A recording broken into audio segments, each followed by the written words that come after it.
Life అనేది కంప్లీట్గా change అయింది. నా పేరు సలీం, నేను హైదరాబాద్లో ఉంటాను. ఈ బిజినెస్లోకి రాకముందు నేను శంషాబాద్ ఎయిర్పోర్ట్లో ట్యాక్సీ నడిపించేది, బేరూ క్యాబ్. కొత్త వాళ్ళు అయితే నమ్మడం కష్టమే, ఎందుకంటే ఫోటో చూసి డ్రైవర్ కాదు అనుకుంటారు. సో డ్రైవర్గా పనిచేసి 4 సంవత్సరాల తర్వాత మళ్ళీ సొంతంగా ట్రావెల్ బిజినెస్ స్టార్ట్ చేశాను. అక్కడ కూడా నా దగ్గర ఒక 40 అటాచ్ వెహికల్ నడిచేవి, ఒక సొంతంగా 10 కార్లు తీసుకున్నాను.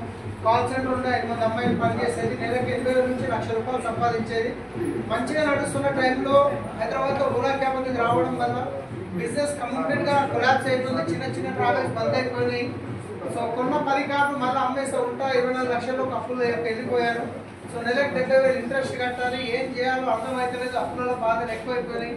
అలాంటి సిచ్యువేషన్లో ఈ వెస్టేజ్ అవకాశం వచ్చింది కదా అని చెప్పి నేను దీంట్లో ఏదో దుమ్ము దుత్తాను అనుకోలేదు, ఎందుకంటే నాకు ఇదో నమ్మకం లేకుండా. బయట మనం ఇంత కష్టపడితేనే డబ్బులు రావు, ఇలా సబ్స్క్రిప్షన్స్ చేంజ్ చేస్తే లక్షలు వస్తాయంటే నమ్మకం అవుతుంది. కానీ ఎవరైతే నాకు ఈ బిజినెస్ గురించి చెప్పారో వాళ్ళ దగ్గర నేను డ్రైవర్గా పనిచేసిన, కాదనలేక ఫ్రీ చేయలేదు, డబ్బులు కట్టేది లేదు, ఆధార్ కార్డు ఇస్తే తంట పోతుంది అన్న ఉద్దేశంతో బిజినెస్ స్టార్ట్ చేసిన. ఆ తర్వాత బర్నీగా కొన్ని ప్రోడక్ట్ తీసుకోమంటే ఒక నీమ్ సోప్ నైట్ క్రీమ్ తీసుకున్నా. నీమ్ సోప్ బాగా అనిపించింది. బాగుంది అని చెప్తే మళ్ళీ ఎలా బిజినెస్ చేస్తారు, చేయమంటారు అన్న భయంతో బాగుంది అని చెప్పలేదు. 2 రోజుల తర్వాత మళ్ళీ వాళ్ళు ఫాలోఅప్లో వచ్చి మళ్ళీ బిజినెస్ గురించి చెప్పినప్పుడు కొంచెం అర్థం చేసుకున్నా. డబ్బులు పెట్టేది లేదు, ఎవరితో పెట్టించేది లేదు, మనం ఉండేది లేదు, ఎవరిని ఉంచేది లేదు. మళ్ళీ ఈడగాకుంటే ఏదైనా తోమాల్సిందే, బయటకి కోల్గేట్ చేసుకుని ఈడని చెప్పి అట్లా కొన్ని ప్రోడక్ట్ తెచ్చుకొని వాడి మీటింగ్లకు పిలిస్తే మీటింగ్లకు వెళ్ళినప్పుడు అక్కడ కొంచెం కాన్ఫిడెన్స్ పెరిగేది. అది ఇంతమంది చేస్తున్నారు, డబ్బులు పెట్టేది లేదు, సో మనకి ఎక్కువగా అవసరం ఉంది అని చెప్పేసి అలా మీటింగ్లకు అటెండ్ అవుతూ సో 1,00,000 రూపాయలు వస్తే చాలు అని చెప్పి బిజినెస్ స్టార్ట్ చేశాను. కానీ 1,00,000 రూపాయలు రానికి మాత్రం 2 సంవత్సరాలు పట్టింది. కానీ ఆ 1,00,000 2 లక్షలు కానికే టైం పట్టలేదు, 2 లక్షలు 4 లక్షలు కానికే టైం పట్టలేదు. సో నా హైయెస్ట్ ఇన్కమ్ 13,30,000 రూపాయలు నెలకి. ట్రావెల్ బంద్ అయినప్పుడు తినడానికి తిండి లేని పరిస్థితి, పార్లేజీ బిస్కెట్ తీసుకొని ఫీల్డ్ వరకు పోయినప్పుడు వెస్ట్ స్టార్ట్ చేసినప్పుడు అన్ని కష్టాలు ఉండేటివి. కానీ ఈ రోజు మాత్రం ఫైనాన్షియల్ ఫుల్ సెట్ అయిపోయాను. హఫీజ్పేటలో 72 గజాలు ఇంట్లో అమ్ముకొని వచ్చాను. ఆ రోజు ఒక వీడియో తీసేది, మీరు చూస్తుంటారు వీడియో.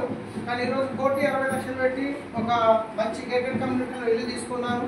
సో శంషాబాద్ ఎయిర్పోర్ట్లో ట్యాక్సీ నడిపించేటప్పుడు కస్టమర్ కూర్చొని అంటుండే, హైదరాబాద్లో ఫేమస్ ఏముంది అంటే బిర్యానీ అని చెప్తుంటే, చక్కగా ప్యారడైజ్ బిర్యానీ తీసుకోపోయి దించేంత వరకు వాళ్ళు డోర్ తీసి కస్టమర్ దిగి ఇట్లా పోగానే అక్కడ ఉన్న బాడీ గార్డ్స్ ఉంటారు కదా, వాళ్ళు అక్కడ ట్రాఫిక్ చూడకుండా కట్టె తీసుకొని బండి ట్యాక్సీ కదా బండి మీద కొడుతుండే నికాల్ అని చెప్పేసి. అంత దూరం నుంచి కస్టమర్ తీసుకొస్తే మమ్మల్ని కేర్ కూడా చేయకుండే. కానీ ఏదైనా బెంచ్ కార్ అనిపిస్తుంది, అబ్బాయి ఇలాంటి కార్ మీద మాకు డ్రైవర్గా దొరికితే జీవితం ధన్యమైపోతా అని చెప్పి అనిపిస్తుండే.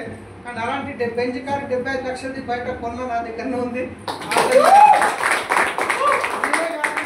ఆల్రెడీ బెంచ్ కార్లు వచ్చినాయి, దాసు సార్ తీసుకున్నాడు, శ్రీనివాస్ సార్ తీసుకున్నారు, ఇంకా 3-4 బెంచ్ కార్లు ఆల్రెడీ ఉన్నాయి. ఒక BMW ఉంది, కమల్ సార్ బెంచ్ కార్ ఉంది. సో ఒక్క నిర్ణయం తీసుకోవడం వల్ల జీవితాలు ఎలా మారుతాయి. రాత్రి మాత్రం కరోడ్పతి అయ్యే బిజినెస్ కాదండి. ఒక 2 సంవత్సరాలు కమిట్మెంట్ తీసుకోవాలి. ఎన్ని సంవత్సరాలు? 2 సంవత్సరాలు కమిట్మెంట్ తీసుకొని కన్సిస్టెన్సీగా పనిచేయాలి. సో ఒక 10 రోజులు వచ్చినా మళ్ళీ 10 రోజులు కూర్చున్నా అంటే కాదు, కన్సిస్టెన్సీగా రెగ్యులర్. ఇప్పుడు ఒక బోరింగ్ కింద బిందె పెట్టినాము నీళ్ళు కొట్టడానికే, దాన్ని కంటిన్యూగా కొడితే నీళ్ళు వస్తాయి, గంటకోసారి కొడితే వస్తాయి. మన గంటకోసారి ఒక పంపు కొట్టినాం అనుకోండి హ్యాండిల్తోని, అది ఎన్ని రోజులైనా వాటర్ రావు. కన్సిస్టెన్సీగా కొడితేనే వాటర్ వస్తాయి. అదేవిధంగా కన్సిస్టెన్సీగా రెగ్యులర్గా జూమ్ మీటింగ్ అటెండ్ అయితే, మీ అప్లై చెప్పిన నియర్ బై మీటింగ్ అటెండ్ అయితే 2 సంవత్సరాలు 1,00,000 రూపాయలు తీసుకోవచ్చు. కరోడ్పతి గానికి చాలా మార్గాలు ఉన్నాయి, కానీ ఒక పేదవాడు కరోడ్పతి గానికి ఉన్న ఏకైక మార్గం అది వెస్టేజ్. ఎందుకంటే నేను అప్పులో నుంచి 24 లక్షల అప్పు కాస్త ఇంట్రెస్ట్ పెరిగి 59 లక్షలు అయింది.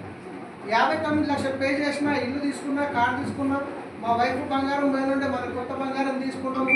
సో పిల్లల్ని మంచి స్కూల్లో చదివిస్తున్నాము. ఎవ్రీ 6 మంత్స్కి ఒక ఫారెన్ ట్రిప్ వెళ్తున్నాము.